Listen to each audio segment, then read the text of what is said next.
Audio Jungle.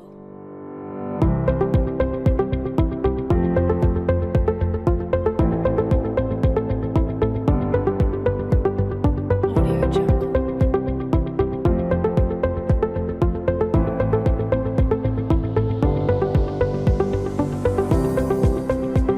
Audio Jungle.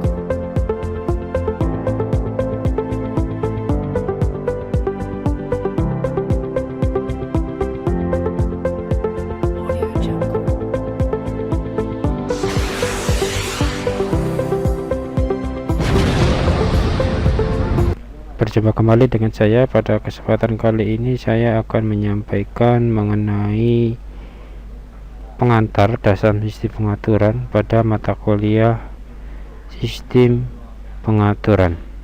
Pada kesempatan kali ini saya akan mencontohkan buah pembangkit itu berjalan dengan baik sampai kita bisa nikmati sekarang gitu ya. Sekarang kan kita bisa nikmati ya, artinya listrik kita bisa menggunakan handphone, bisa ngecas HP, laptop dan lain sebagainya, itu tidak bisa dipisahkan dengan yang namanya pembangkit tenaga listrik. Sehingga dalam proses pembangkitan itu sudah sangat kompleks. Misalkan di sini, agar kan prinsip sederhana dari pembangkit itu kan ada uap bertekanan tinggi, uap itu nanti digunakan untuk memutar turbin. Uap itu bisa diciptakan apabila suhu yang terdapat di dalam ini ya, di dalam control rods ini, di dalam reaktor ini itu memenuhi. Misalkan biasanya kalau dalam suhu untuk pembakaran menghasilkan uap itu sekitar 1200 derajat. Ya, itu tidak bisa kurang, tidak bisa lebih. Kurang itu tidak menghasilkan uap, lebih itu bisa meledak. Untuk bisa mengendalikan suhu sampai 120 derajat itu kan butuh yang namanya teknologi. Cara, ya apa caranya bisa suhu itu standar di 120 ya. Kalau fix 120 memang nggak bisa, itu pasti ada naik turun. Tapi di range itu, berarti antara 100 mendekati 120-an lah ya, atau melebihi sedikit itulah tidak boleh. Itu seperti apa? Gimana caranya agar bisa mendekati suhunya 1200 derajat misalnya di sana. Nah, nanti kaitannya juga itu adalah dengan suplai air. Berarti kan intinya kan dia merebus air, air tersebut itu bisa menghasilkan uap, uap itu digunakan untuk memutar turbin. Oh, kaitannya dengan volume air. Berarti volume air juga harus dijaga. Ya, volumenya air ya tergantung dari reaktornya, bisa sampai 1000 liter dan lain sebagainya. Nah, untuk bisa mengendalikan hal tersebut sederhananya, maka dibutuhkan yang namanya pengendalian atau pengaturan. Gimana caranya biar suhu 120 derajat dan gimana caranya biar levelnya adalah 100, misalkan 1000 liter. Nah, itu ada caranya, ada toolsnya dan lain sebagainya. Saya jelaskan. Ini sejarah perkembangan, nanti kalian bisa baca ya, bisa baca lah secara perkembangan dari sistem pengaturan itu sendiri. Tapi memang jelas ini sudah cukup lama. Yang paling fenomenal itu adalah perkembangan dari sistem pengaturan itu digunakan untuk yang namanya Flexible Governor. Itu digunakan pada saat mulai revolusi industri. Ya, revolusi industri itu kan salah satunya adalah ditemukannya mesin uap. Mesin uap. Flexible Governor itu fungsinya adalah untuk mengendalikan besarnya uap yang keluar, dan uap tersebut digunakan untuk memintal benang. Tapi istilahnya kayak ya memang namanya flip ball. Ya memang ini adalah sebuah bola yang melayang-layang. Jadi dia bergerak-gerak ya dari titik sini ke titik sini, dari increase engine speed sampai dengan steam flow radius ya. Artinya ini nanti berputar bolanya tersebut, dan putaran tersebut itu nanti berkaitan dengan seberapa besar dari valve ya, dari katup yang terbuka di dalam pipa tersebut, di mana pipa itu nanti mensuplai dari sebuah uap bertekanan. Ini contohnya ini di Manchester ya, di UK digunakan industri. Berarti ini nanti muter. Perputaran tadi itu kaitannya dengan seberapa besar dari pembukaan valve atau katup di dalam pipa yang digunakan untuk mengendalikan besarnya uap yang digunakan untuk mutar ini. Mutarnya fungsinya untuk apa? Macam-macam. Bisa untuk mintal benang, bisa digunakan untuk apa namanya itu menggulung benang dan lain sebagainya. Itu pas awal pertama, dan ini full semuanya menggunakan mekanik. Berarti dimensinya, arah putarannya, kemudian kecepatan putarannya itu sangat menentukan dari pengendalian ini. Ini cukup sulit ya. Ini pas awal-awal dan lain sebagainya. Nah, semenjak berkembangnya ilmu teknologi semikonduktor, maka sistem pengendalian itu berubah dari yang sebelumnya adalah menggunakan fungsi mekanik, sekarang berubah menjadi fungsi elektrik. Apalagi setelah ditemukannya mikrokomputer, mikroprosesor dan lain sebagainya, maka sudah full perhitungan dengan menggunakan ini semuanya. Ini konfigurasi sistem pengaturan. Ini yang saya katakan adalah sebagai diagram blok. Berarti diagram blok ini, ya, diagram blok itu adalah hubungan yang menunjukkan antara input dengan output, ya, dan menunjukkan arah dari sebuah sinyal. Sehingga dalam diagram blok itu pasti ada satu, ada blok yang namanya diagram blok. Yang kedua itu ada tanda garis dan ada tanda panahnya. Tanda panah ini ya. Tanda panah ini menunjukkan arah dari sebuah sinyal. Kalau secara konfigurasi sederhana di sini itu nanti ya ada input, berarti ini maksudnya adalah sinyal input.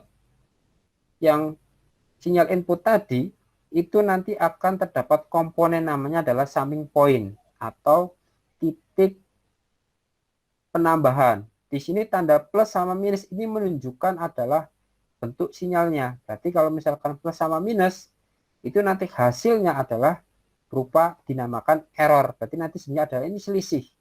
Selisih ya, selisih antara sinyal input dengan di sini namanya sinyal feedback dari elemen pengukuran. Dari sinyal error tersebut nanti akan masuk kepada blocks namanya blocks controller. Di block control ini adalah fungsinya digunakan untuk mengolah sinyal error, sinyal kesalahan. Jadi nanti sinyal kesalahan itu akan diolah sehingga nanti hasil dari pengolahan itu akan membuat respon dari sistem itu akan sesuai dengan inputnya, atau dengan kata lain nilai errornya akan mendekati 0 atau bahkan 0. Blok selanjutnya itu adalah aktuator. Aktuator itu fungsinya adalah merubah dari besaran satu ke besaran yang lainnya. Berarti dia akan menerima sinyal dari controller. Blok selanjutnya itu adalah plant, tapi plant itu bukan tanaman, tapi maksudnya adalah objek yang akan dilakukan pengendalian. Contohnya tadi saya mengatakan motor DC. Berarti plant itu adalah istilah untuk menggantikan motor DC. Ya. Nah, kemudian plant tersebut nanti akan keluar yang namanya output. Biasanya disebut sebagai control variable atau proses variable. Data output tadi itu akan diukur oleh elemen pengukuran. Ya, elemen pengukuran itu kita menyebutnya sensor atau transducer. Nanti ada perbedaannya, sensor dan transducer itu seperti apa. Sehingga nanti dari elemen pengukuran itu bisa diperoleh antara selisih antara sinyal input dengan sinyal output. Misalkan inputnya adalah 5. Outputnya apakah 5 atau tidak? Misalkan inputnya 5, outputnya adalah 3. Oh, berarti ada selisih. Selisihnya berapa? Di dalam summing point ini, ya, summing point ini ada, ini inputnya 5, outputnya 3. Berarti 5 dikurangi 3, berarti 2. 2 itu adalah nominal dari error. Nah, karena input dengan output tidak sesuai, maka nanti controller fungsinya adalah mengolah sinyal tadi, sinyal error tadi, agar error yang dihasilkan itu bernilai 0, atau bisa dikatakan agar input sama dengan output. Ya, berarti itu nanti kita akan pelajari, yaitu bagaimana caranya biar input sama dengan output di dalam sebuah plant. Ini prinsip dasarnya dari konfigurasi sistem. Nanti ada penjelasannya, kalian nanti bisa baca, termasuk contoh-contohnya dan lain sebagainya. Contohnya di sini. Ini adalah manual versus otomatis. Proses pengaturan manual. Misalkan ini ada sebuah operator, ya, yang dia mempunyai tugas adalah mengendalikan agar level air di dalam sebuah tangki itu setinggi H. Ya, berarti ini ada sebuah tangki diisi oleh sebuah cairan. Ya, ada cairan di atas ini. Kemudian operator itu tugasnya mengendalikan agar level cairannya itu setingginya itu proporsional. Di sini dinotasikan sebagai H. Proporsional maksudnya adalah tidak berlebih dan tidak kurang. Berarti kalau misalkan ya airnya sudah penuh, nah, operator harus nutup dengan cara menutup valve ini manual. Ya. Membuka, maksud saya membuka. Berarti ketika penuh tangkinya, operator harus membuka. Ya, karena ini dibuka maka volume di dalam tangki juga berkurang. Seperti itu. Begitu pula sebaliknya. Misalkan operator menilai loh kok kosong tangkinya. Oh, berarti valve-nya harus ditutup. Nah, inilah dikatakan sebagai proses pengendalian manual yang sering orang lakukan, dan ini pada zaman dulu juga paling banyak dilakukan. Tetapi kan orang mulai berpikir, ini kalau misalkan operator terus yang mengendalikan, operator terus yang apa namanya mengendalikan seperti ini bisa namanya operator itu kan punya ini ya. Oke. Operator itu kan punya keterbatasan, dia capek. Ya, masa misalkan pabrik beroperasi selama 24 jam atau mungkin nggak usah lama-lama lah 12 jam, harus operator benar. Dia kan jenuh, capek dan lain sebagainya, sehingga orang mulai berpikir ya. Ini nah, sebelum ke situ, ini kalau misalkan sistem pengendalian manual saya ubah di dalam sebuah bentuk diagram blok, maka seperti ini. Inputannya itu apa? Inputannya adalah ketinggian level cairan di dalam tangki. Kontrolernya apa? Kontrolernya adalah otak. Ya, di dalam otak itu sudah diberikan input operator itu. Berarti operator di dalam otaknya operator itu sudah input. Ini tingginya harus misalkan adalah 1 meter. Nah, itu dimasukkan di dalam otak. Ya, pada saat tingginya melebihi dari 1 meter, maka otak memberikan respon kepada tangan, valve-mu dibuka biar tidak tumpah cairannya. Maka tangan bergerak. Tangan bergerak nanti efeknya kepada tangki. Oh, berarti tangkinya nanti tidak full, level airnya tidak full, tidak sampai tumpah. Mata digunakan sebagai elemen pengukuran, karena mata kan yang mengetahui apakah tangkinya full, apa tangkinya kosong, atau tangkinya masih di tengah-tengah levelnya, matanya tadi. Nah, sehingga antara input adalah ketinggian level cairan di dalam tangki, inputnya itu, outputnya apa? Outputnya itu nanti juga di dalam tangki itu outputnya apakah tingginya sama atau enggak. Berarti input itu adalah yang diinginkan, level ketinggian, dan output itu adalah realita. Antara yang diinginkan dengan di realita itu harus sama dalam sebuah sistem pengendalian, di mana blok diagram ini menunjukkan dari proses kerja ini ya, pengaturan level secara manual. Ya. Jadi nanti salah satu tugasnya adalah ya kalian membuat contoh sederhana dari sistem pengendalian yang ada di dalam keseharian sehari-hari, kan banyak ya, banyak. Contohnya tadi saya menyebutkan level, belum lagi misalkan AC ya, kita AC tapi manual ya, yang mengendalikan manusia, belum lagi misalkan banyak. Nanti kalian cari contohnya seperti apa ya. Berarti tugasnya itu merubah dari sebuah sistem realita, misalkan ini proses pengaturan manual, menjadi sebuah diagram blok. Nanti saya jelaskan secara lebih jelas tugasnya seperti apa. Ini yang menggunakan manual ya, level pengendalian manual. Bagaimana misalkan level pengendalian secara otomatis? Maksudnya otomatis itu tidak melibatkan manusia secara langsung dalam proses pengendalian. Sama, yang dikendalikan adalah level. Nah, cuma di sini ada butuh komponen tambahan. Komponen tambahannya apa? Satu, elemen pengukuran, yaitu apa? Di sini disebutkan sebagai sensor. Sensor itu adalah elemen pengukuran, karena yang bisa mengukur ketinggian level, bisa membaca ketinggian level, yaitu adalah sensor. Level ini berapa tingginya, berapa meter misalkan, itu sensor. Yang kedua butuh yang jelas adalah namanya controller. Controller ini adalah berupa komponen elektronik ya, nanti bisa berupa analog, rangkaian-rangkaian itu, atau berupa digital. Digital berarti bisa menggunakan microcontroller, bisa menggunakan komputer, bisa menggunakan PLC, ya, dan lain sebagainya. Dan yang kedua adalah aktuator. Aktuator ini adalah merubah dari sinyal, kontrol itu kan elektrik ya. Sementara aktuatornya itu kan valve. Ya, ada valve atau kita menyebutnya keran itu, mungkin kalian tidak terlalu kenal dengan di dalam dunia industri. Itu biasanya disebutnya ada valve atau kita menyebutnya keran, kayak keran air itu. Tapi digerakkan dengan ada banyak mode penggeraknya. Ada yang digerakkan dengan menggunakan motor. Berarti motor misalnya kayak motor DC itu, tapi pergerakannya itu digunakan untuk membuka tutup valve, itu ada. Atau menggunakan selain motor bisa menggunakan pneumatik. Kalau pneumatik itu bisa menggunakan udara bertekanan, itu juga bisa. Ada yang menggunakan solenoid valve. Solenoid itu kayak model kumparan, ya, kumparan kumparan dialiri dengan listrik itu kan nanti menimbulkan medan magnet. Nah, medan magnet itulah nanti digunakan untuk membuka tutup valve juga ada dan lain sebagainya. Nah, ini adalah sebuah sistem kontrol otomatis di mana peran manusia itu sangat minim. Berarti nanti input dari sebuah sistem, input dalam hal ini adalah level ketinggian itu dimasukkan di program dalam controller, misalkan dari 1 meter di program dalam controller. Saya menginginkan inputnya ketinggiannya adalah sekian. Realitanya seperti apa? Ya nanti dari sensor yang membaca. Sehingga kalau misalkan saya ubah dalam buah diagram blok, input tadi, ya, inputnya adalah level tadi, saya tanamkan, saya program di dalam controller. Controllernya adalah tadi yang saya katakan, itu berupa perangkat bisa elektronik, ya, bisa juga berupa digital. Kemudian aktuatornya adalah pneumatic valve, misalkan saya menggunakan pneumatic valve. Bisa juga menggunakan motor valve, bisa juga menggunakan solenoid valve, dan lain sebagainya. Itu macam-macam, ya, dan sebagainya. Sehingga ya nanti sebagai playnya apa? Playnya adalah tangki, karena objek yang dikendalikan adalah tangki.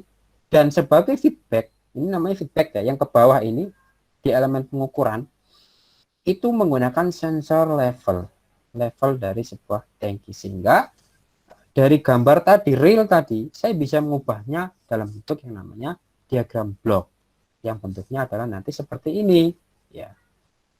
Sehingga kalau saya katakan diagram blok itu adalah bentuk sederhana antara hubungan antara input dengan output, ya. Itu yang bisa sampaikan, silakan tanyakan ya, nanti setelah selesai saya baru bisa lihat, barangkali ada pertanyaan chat itu ya. Setelah slide. Ini yang kedua, dalam sistem pengaturan itu nanti terdapat dua mekanisme. Yang pertama itu adalah namanya open loop terbuka dalam bahasa Indonesianya ya. Mengapa dikatakan loop terbuka? Karena di sini coba lihat ya, dalam blok ini hubungan antara input dengan output atau diagram blok itu tidak ada elemen pengukuran, tidak ada yang namanya feedback ya. Sehingga open loop ini ya, sifatnya adalah antara input dengan output bisa jadi nilainya berbeda karena di sini tidak ada elemen pengukuran. Nah, ini biasanya digunakan dalam sistem keseharian, misalkan kalian menyalakan AC ya, air conditioner, atau misalkan nggak usah AC, wis kipas angin, wah kok saya kok gerah, saya kok panas, saya nyalain AC gitu ya, AC. Terus apakah ketika menyalakan kipas angin itu sudah kita merasa dingin, tidak gerah? Kan nggak ngerti karena nggak ada elemen pengukuran, nggak ngerti ya. Itu salah satu bentuk yang namanya contoh, namanya open loop atau loop terbuka. Nah yang kedua ini adalah ini contoh tadi di manual ya, di manual misalkan ini ya, ada input otak tangan tangki, artinya peran mata dari operator itu tidak ada, berarti operator itu nggak lihat, ini nggak buka aja, nggak buka levelnya misalkan 1 meter saya buka valve-nya. Tapi apakah memang itu 1 meter ketinggiannya, tidak ngerti karena mata itu tidak digunakan. Itu salah satu contoh yang namanya open loop. Sehingga memang salah satu kelemahan dari open loop itu adalah sistem pengendalian yang tidak handal, artinya tidak sesuai dengan dikatakan ya, tidak sesuai dengan hasil yang diharapkan. Itu sistem pengendalian open loop. Nah ini nanti kalian bisa baca keunggulan ya, sama kelemahan, bisa kalian baca sendiri gampang. Nah ini yang saya katakan adalah sistem pengaturan closed loop. Closed loop ini adalah di mana terdapat elemen namanya feedback atau umpan balik ya. Di situ elemen ininya, komponennya yang paling dibutuhkan adalah elemen pengukuran atau kita bisa menyebutnya adalah sensor ataupun transducer ya. Sebagai contoh misalkan tadi yang menggunakan secara manual. Nah ini contohnya level cairan, masih dalam level cairan pada tangki. Ini contoh dari sebuah closed loop ya, namanya closed loop. Silakan nanti kalian bisa baca secara detail. Berarti dalam pertemuan kali ini sebenarnya saya menitik beratkan berkaitan dengan blok diagram baik open loop maupun closed loop, mengubah dari bentuk fisik ke dalam bentuk diagram blok. Itu saja seperti itu. Ya, ini nanti bisa kalian baca. Nah, ini tambahan lagi, misalkan ini jenis referensi. Dalam sistem pengatur itu sendiri, jenis sinyal input atau referensi itu nanti ada dua. Yang dinamakan pertama adalah regulator. Ini yang mempunyai nilai tetap. Misalkan level tadi, kita hanya menginginkan levelnya misalkan 1 meter. Atau suhu, kita menginginkan 1200 derajat. Nah, atau tekanan. Tekanan biasanya digunakan untuk steam, ya, uap panas tadi misalkan di pembangkit. Misalkan adalah 300 PSI, biasanya di dalam industri namanya PSI ya, nanti bisa dikonversikan dengan satuan bar dan lain sebagainya. Atau motor tadi, misalkan kita pengen mengendalikan kecepatan motor 200 RPM, rotasi per menit, berarti setiap 1 menit adalah 200 putaran. Itu kan nilainya tetap, tidak berubah. Sehingga itu dikatakan sebagai input regulator. Yang kedua adalah namanya tracking, input tracking. Tracking itu input yang nilainya itu berubah terhadap waktu. Ya, sebagai contoh di sini adalah robot manipulator. Robot manipulator itu kayak lengan itu ya, itu dikatakan sebagai robot manipulator. Lengan robot ya, itu kan posisi dari tiap lengan itu kan berbeda-beda. Dari mulai dia bergerak, misalkan lengan yang digunakan untuk memindahkan barang dari titik A ke titik B, itu kan posisinya kan berubah-ubah. Dari titik A misalkan posisinya berubah. Nah, sehingga inputnya itu kan juga berubah. Nah, begitu pula misalkan pesawat terbang, roket dan sejenisnya, atau termasuk di sini adalah kapal itu. Ketika dia bergerak misalkan bergerak dari posisi take off itu ya, atau lepas landas itu kan dari dia ketinggian sekian, dari ketinggian 0 sampai ketinggian sekian meter sampai 1000 meter itu kan berubah. Sehingga nilai inputnya juga akan berubah. Tapi nanti kita dalam ini kita nanti nggak sampai tracking ya, nanti kita fokus kepada yang regulator saja ya, untuk dasarnya seperti itu. Tapi nanti kalau dalam mata kuliah yang lain ya nanti sudah sifatnya adalah tracking ya. Ini nanti kalian bisa baca karena sifatnya ini adalah elemen pengukuran, ini maksudnya sensor aja ya, ada banyak posisi dan lain sebagainya. Nanti kalian bisa baca di dalam thread yang saya sampaikan, termasuk macam-macamnya, jenis-jenisnya ini sangat banyak sekali. Tapi yang jelas nanti adalah yang saya sampaikan adalah titik utamanya bagaimana mengubah dari sistem fisik realita menjadi sebuah diagram blok. Demikian presentasi materi ini, sampai jumpa di video selanjutnya. Audio